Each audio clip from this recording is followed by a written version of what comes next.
इस जल को देख रहे हैं, ये मलिन है, इसमें कुछ गंदगी है, किंतु यदि आप इसे कुछ समय के लिए ऐसे ही छोड़ दोगे तो आप देखोगे ये मैल अपने आप इसके तले जाकर बैठ जाएगा। यदि इस पात्र को हिलाओगे तो कुछ नहीं होगा, शांत छोड़ दोगे तो ये मैल अपने आप नीचे चला जाएगा। उसी प्रकार जब हमारे जीवन में कोई समस्या हो, हमारे जीवन में अशांति हो, तो कोई हलचल करने से या संतोष खो देने से हमें उसका हल नहीं मिलेगा। शांत रहकर विचार करोगे तो उसका हल मिलेगा, स्वरंड रखेगा। धीरज और संतोष से, शांति से विचार करोगे तो कितनी भी बड़ी समस्या क्यों ना हो, उसका हल अवश्य निकाल लोगे, क्योंकि अशांति का सुझाव शांति ही है। राधे राधे।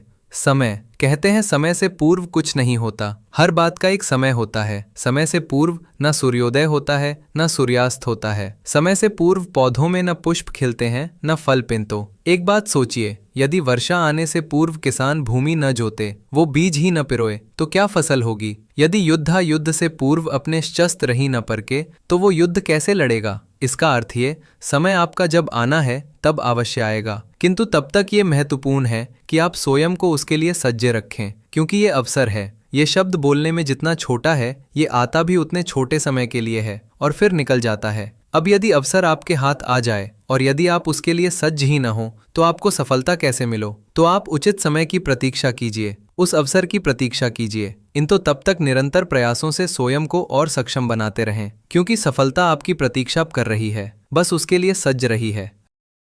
वाणी, मनुष्य को मिली सबसे अद्भुत भेंट ये वाणी है, जो मनुष्य को संसार में सारे अन्य जीवों से भिन्न बनाती है, संसार में सबसे ऊपर ले जाती है। इसी वाणी के कारण हम एक दूसरे से संवाद साध सकते हैं। मैं अपनी मन की भावनाएं किसी से व्यक्त कर सकता हूँ, कोई और उसके मन की भावनाएं मुझसे व्यक्त कर सकता है। ये वाणी है, हमारी सबसे बड़ी ढाल भी है। अब देखे ना, आपने देखा होगा किसी की वाणी मीठी होती है तो लोग उससे प्रेम करते हैं, उसे अपना मित्र बनाते हैं। वहीं किसी की वाणी अधिक कड़वी होगी तो लोग उससे घृणा करते हैं, उसे अपना शत्रु मान लेते हैं। ये वाणी ही है जो भाषा बनकर हमारा इतिहास लगती है। किंतु क्या हम सच में वाणी के विषय में इतना सोचते हैं जितना हमें सोचना चाहिए? सोची, मनुष्य को बोलना सीखने में कितना समय लगता है। कुछ बालक 1.5 वर्ष की आयु में सीख जाते हैं, कुछ 2 वर्ष, कुछ 3। अब मनुष्य 1.5 वर्ष की आयु में बोलना सीख तो जाता है, पर क्या बोलना है ये जीवन भर सीख नहीं पाता। इस पे ध्यान केंद्रित कीजिए, समझने का प्रयास कीजिए कि बोलना क्या है। अपनी वाणी शुभ रखी, अपनी वाणी मीठी रखी और इसी मिठास के साथ में राधे।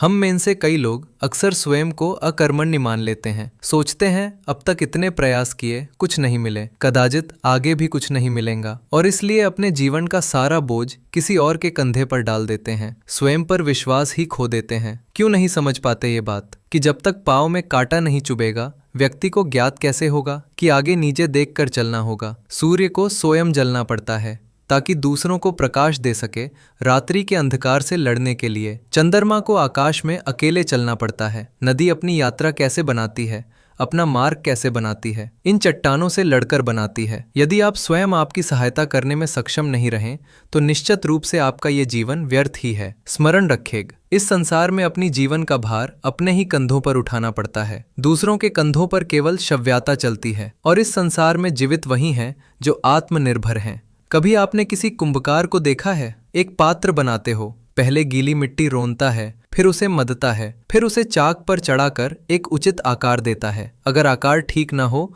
तो उसे तुरंत ही ठीक कर देता है, क्योंकि उसे एक ज़्याद है। एक बार इसे आग पर रख दिया गया, एक बार इसे पका दिया गया, और उसके पश्चात उसका आकार नहीं बदला जा सकता। यहाँ पे छिपी है एक सीख, सारे माता पिताओं के लिए यहाँ एक सीख। माता पिता ऐसे ही तो होते हैं, उन्हें अपनी संतान को समय के अनुसार श्रेष्ठ संस्कार देनी चाहिए। माता पिता को कभी उनका विधाता नहीं बनना चाहिए, किंतु हर समय सदैव प्रयास कीजिए कि उन्हें उचित दिशा दिखा पाएं। कभी कोमलता से, कभी प्रेम से, तो कभी कठोरता से उसके जीवन को, उसके व्यक्तित्व को आकार देने का प्रयास करना चाहिए, क्योंकि जिस प्रकार एक बार पकने के पश्चात उस पात्र का आकार नहीं बदला जा सकता, उसी प्रकार आयु बढ़ने के पश्चात संतान के संस्कार नहीं बदली जा सकते। स्मरण रखें। ताधेरा, ईश्वर ने बेलों को खड़े रहने की शक्ति नहीं दी, ईश्वर ने ये शक्ति दी वृक्ष को, इसलिए बेलें वृक्ष का सहारा लेके खड़ी रहती हैं, उसी पर फलती हैं। अब ये बेलें 2 प्रकार की होती हैं, एक वो जो इस वृक्ष पर खिलती हैं,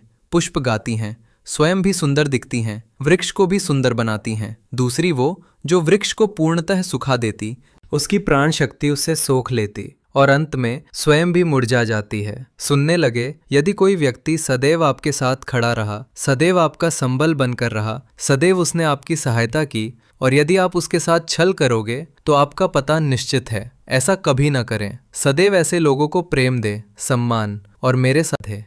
आइए इस पौधा से मिले। मेरे लिए ये पौधा अत्यंत प्रिय है। मैं इस पौधा से बहुत प्रेम करता हूँ। अब सोचे, यदि इसी प्रेम में मैं इसे दिन में 6 बार जल दूं, तो क्या इसका विकास और अच्छे से होगा? क्या वो इसके लिए शुभ होगा? कदापि नहीं। इसकी जड़ें गल जाएंगे। इसकी जड़ों में जो जल सोखने की शक्ति है वो समाप्त हो जाएंगे। तो आवश्यक क्या है? आवश्यक है कि उचित मात्रा में इसे जल दिया जाएंगे। आवश्यक है कि उचित समय के पश्चात इसे जल दिया जाएंगे। आवश्यक है कि इसे सूर्य का ताप भी सहना होगा। आवश्यक है कि हर कार्य मर्यादा में होना चाहिए। अब यही भूल अधिकतर माता पिता कर बैठते हैं। अपनी संतान से इतना प्रेम करते हैं और उसमें संतान की हर आवश्यकता पूर्ण करते हैं, हर एक वस्तु से देते हैं, हर एक बात करते हैं, और ऐसे में उस संतान के विकास में स्वयं ही बाधा बन जाते हैं। ऐसा मत कीजिए। यह यात्रा संतान की भी है। उसे भी जीवन में आगे बढ़ना है, बहुत कुछ सीखना है, अपने बल पर कार्य करने लिए। एक अत्यंत महत्वपूर्ण बात आपको बताऊंगा जिसे आपको स्मरण रखना है। प्रेम और शत्रुत्व यदि अति हैं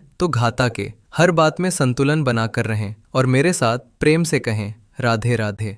हम सभी मंदिर में जाते हैं, ईश्वर के समक्ष बैठकर हाथ जोड़ते हैं और अपनी मांग रखते हैं। कभी सोचा है ईश्वर को कैसे लगता होगा कि मेरे भक्त मेरे पास आते हैं केवल अपनी इच्छा पूर्ति के लिए, मुझसे मिलने के लिए? कई सारे लोग मंदिर जाते हैं, अपनी इच्छा ईश्वर के समक्ष रखते हैं। अब यदि उनकी इच्छा पूर्ण ना हो तो हताश हो जाते हैं। आपसे जब भी आप मंदिर जाओ, ईश्वर के समक्ष बैठो, हाजो और कहो, धन्यवाद, धन्यवाद ईश्वर, आपने मुझे जो कुछ भी दिया है उसमें मैं प्रसन्न हूँ। बस मुझे मार्गदर्शन दे कि कैसे मैं अपनी कर्मों से, स्वयं अपनी कर्मों से वो सभी प्राप्त कर सको जो मैं पाना चाहता हूँ। ईश्वर से केवल मांगने जाओगे तो ईश्वर के समक्ष स्वयं को बहुत ही छोटा पाव होगा। तो यदि स्वयं कर्म करके ईश्वर को धन्यवाद कहने जाओगे तो सही अर्थ से आपको ईश्वर मिल जाएगी। राधे राधे। अद्भुत बात है ना? अमीर्ष सदैव हमारे नाम से बुलाया जाता है। नाम से हमारी पहचान है। ये नाम ही है जो इतिहास में स्थान बनाने में हमारी सहायता करता है।